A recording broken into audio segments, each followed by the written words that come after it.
कभी कभी जिंदगी अक्सर आपको ऐसे मोड़ पर ले आती है जहां आपके पास सिर्फ दो विकल्प होते हैं, टूट जाना या चुपचाप अपने समय को ही अपना ताकत बनाना। कहानी की शुरुआत होती है कि उस ठंडी सी रात जहां एक आदमी अपने कार में बैठा है, आंखें लाल लेकिन आंसू नहीं। उसका नाम था एंडी डुफ्रेन। वो एक सफल बैंक वाइस प्रेसिडेंट था, शांत और गणित में तेज। लेकिन आज उस पर इल्जाम है कि उसने अपने पत्नी और उसके प्रेमी की हत्या की। पर उस पर आरोप था, सबूत थे, लेकिन हकीकत वो सिर्फ उसके और उस रात के बीच कहीं दबी रह गई। कोर्ट में उसकी आवाज शांत थी, वो निर्दोष था, लेकिन हकीकत से ज्यादा जोरदार थे हालात। कानून ने उसे कठोर सजा दे दी, 2 उम्र कैद। उस पल कोई भी सीख नहीं, कोई गुस्सा नहीं, बस एक हल्की सी सांस, और उसी सांस के साथ एक पूरी जिंदगी उससे छीन ली जाती है। अब हमारी असली कहानी की शुरुआत होती है।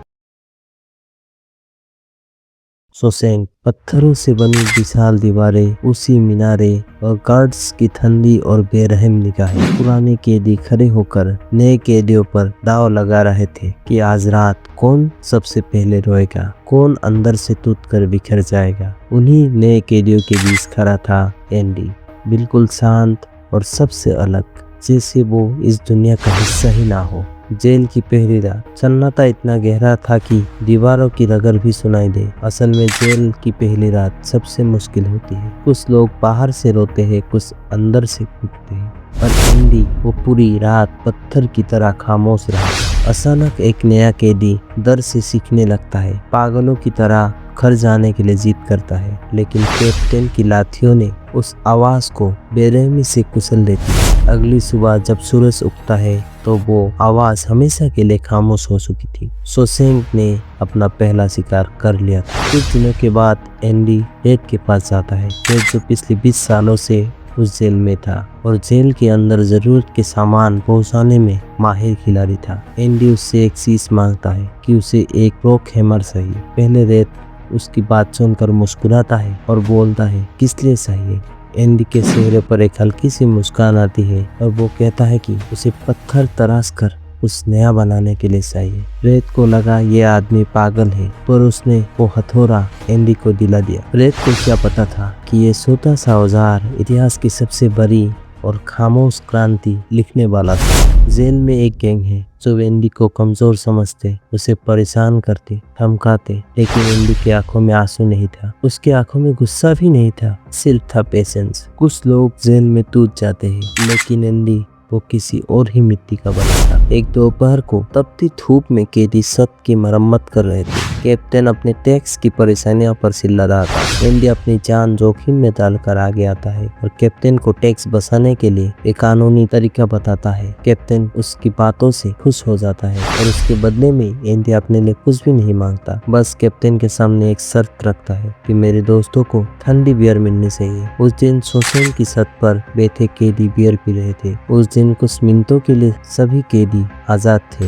एंडी एक किनारे में बैठा उस सभी को देख रहा था, जैसे वो पहले से जानता हो। एक दिन वो सच में इस कैद से बाहर। एक दिन 10 स्तर गैंग एंडी को बहुत बुरी तरह से पीटता है। बदले में कैप्टन उस गैंग लीडर को इतना पीटता है कि वो महीनों अस्पताल में रहता है। उस दिन के बाद एंडी को थोड़ी शांति मिलती है, लेकिन असली लड़ाई अभी बाकी है। जेल में एक पुरानी लाइब्रेरी था जिसका देखभाल करता था ब्रूक्स। वो 50 सालों से जेल में था। एंडी भी उसी लाइब्रेरी में ही काम करने लगता है और बाकी अफसरों की भी टैक्स रिटर्न जैसे दूसरे कामों को एंडी फ्री में ही कर देता है। वो हर हफ्ते सरकार को खत लिखता है, किताबों के लिए, बजट के लिए। महीने बीते, साल बीते और आखिरकार किताबें आई।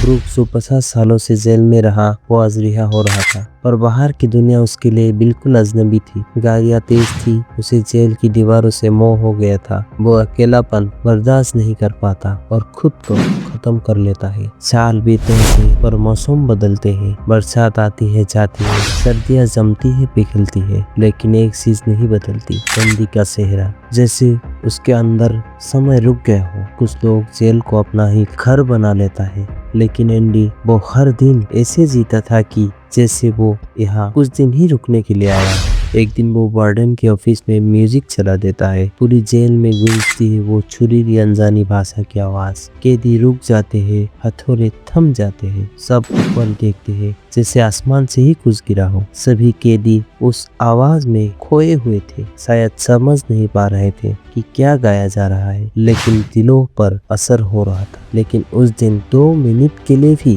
हर कैदी अपने आप में खोए हुए म्यूजिक को महसूस करते हुए आजाद। उस एक दिन एंडी ने सबको याद दिलाया कि दीवारें सिर्फ कानों को बंद कर सकती है, लेकिन कल्पना को नहीं। इस गुस्ताखी के लिए उसे 2 हफ्तों की कालकोठरी में सजा काटनी पड़ी। अकेला, अंधेरा और सन्नाटा, पर वो मुस्कुराते हुए कालकोठरी से बाहर आया। शोशेंग की दीवारों के अंदर सबसे बड़ी लड़ाई पहरेदारों से नहीं, बल्कि अपने अंदर में चलने वाली विचारों से। अब साल बीत रहे थे। एंडी वार्डन के लिए काउंटिंग करता है। वार्डन धार्मिक है, हाथ में बाइबल रखता है, लेकिन पीछे से भ्रष्टाचार चलाता है और सच उसके लिए जेल सिर्फ सजा की जगह नहीं, बिजनेस है। वो कैदियों से गैर कानूनी काम करवाता है और इन सब का हिसाब रखता है एंडी अब सिर्फ कैदी नहीं, वो वार्डन का फाइनेंशियल आर्किटेक्ट बन चुका था। वो वार्डन का फेक आइडेंटिटी बनाता है, कई बैंक अकाउंट्स, कई नाम। एंडी सब देख रहा था, सब रिकॉर्ड कर रहा था, शायद भविष्य के लिए, शायद न्याय के लिए या बदले के लिए।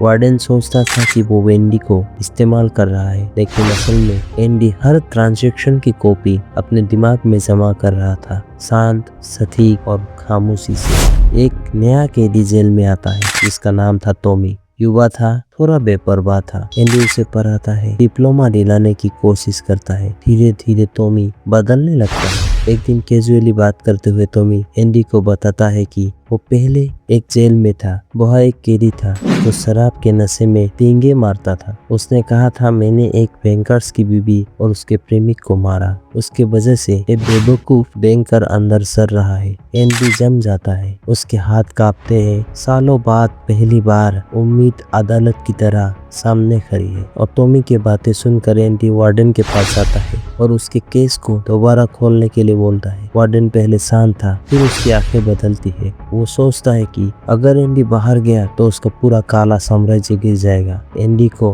कालकोठरी में डाल दिया जाता है और टॉमी को भी रात में बाहर लाकर मार दिया जाता है। और वार्डन ऑफिशियली स्टेटमेंट देता है कि टॉमी भागने की कोशिश में मारा गया। एंडी समझ जाता है कि यहाँ सच की कोई कीमत नहीं, यह सिर्फ ताकत की कीमत है। उस रात एंडी टूटता है लेकिन रोता नहीं। टॉमी की मौत के बाद एंडी और शांत हो जाता है। वो वार्डन का सारा काला धन कंसोलिडेट कर देता है, कई बैंक अकाउंट्स, कई डिपॉजिट्स, कई सिग्नेचर्स।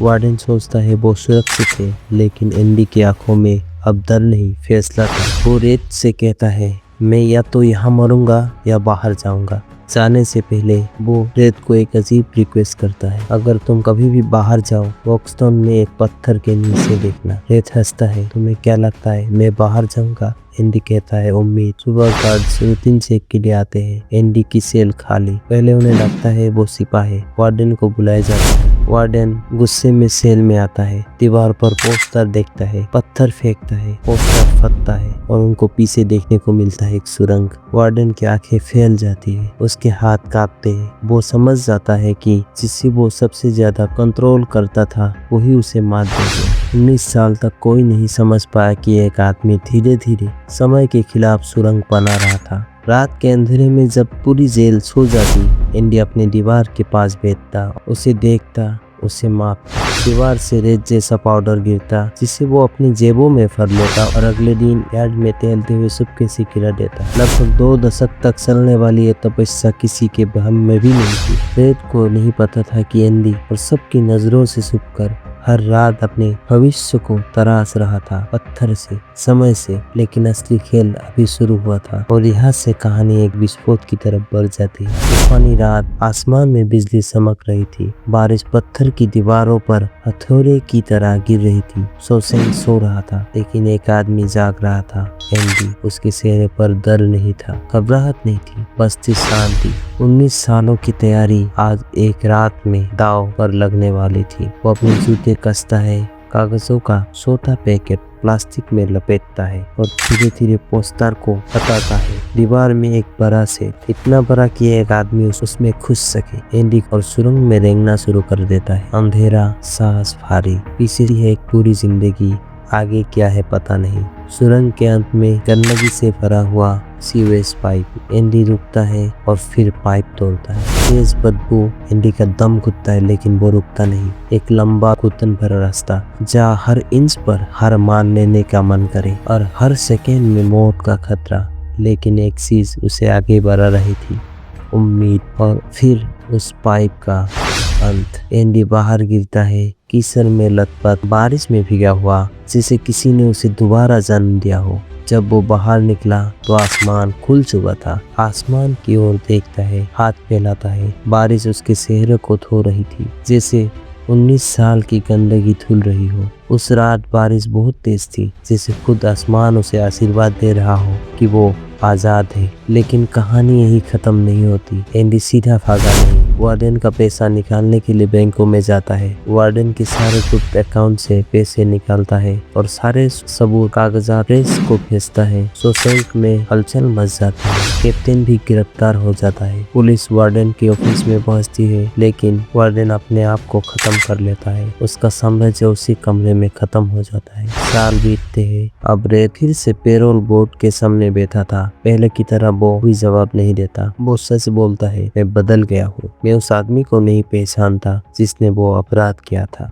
इस बार उसे रिहाई मिल जाती है, लेकिन बाहर की दुनिया वृक्ष की तरह रेत को भी डराती है। वही किराने की दुकान, वही कमरा, वही अकेलापन। एक दिन वो दीवार पर वृक्ष का नाम देखता है। वो सोचता है शायद मैं भी नहीं टिक पाऊंगा, लेकिन तभी उसे याद आता है एंडी की बातें। वो एंडी की बताए बातें बॉक्सटन के पत्थर के नीचे पहुंचता है। वहाँ उसे एक चिट्ठी मिलती है। रेड के हाथ कांपते हैं। उसकी आंखों में पहली बार डर नहीं बल्कि उम्मीद था। रेड फैसला करता है और अपनी पेरोल की शर्तें तोड़कर बस में बैठता है। सीमा पार करता है। बहुत लंबा सफर था। उस सफर के दौरान हर मील के साथ उसका डर कम हो जाता है। और फिर समुंदर किनारे पर एक आदमी नाव ठीक कर रहा था। सूरज ढल रहा था। रेड धीरे धीरे चलता है और फिर देखता है एंडी को। दोनों एक दूसरे को देखते हैं। कोई बातें नहीं, बस मुस्कान। दो दोस्त, दो कैदी, अब दो आजाद इंसान। अब कहानी यही खत्म हो जाती है। और ये कहानी हमें यह बताती है कि कुछ लोग जेल में बंद हो जाते हैं और कुछ लोग जेल को अपने अंदर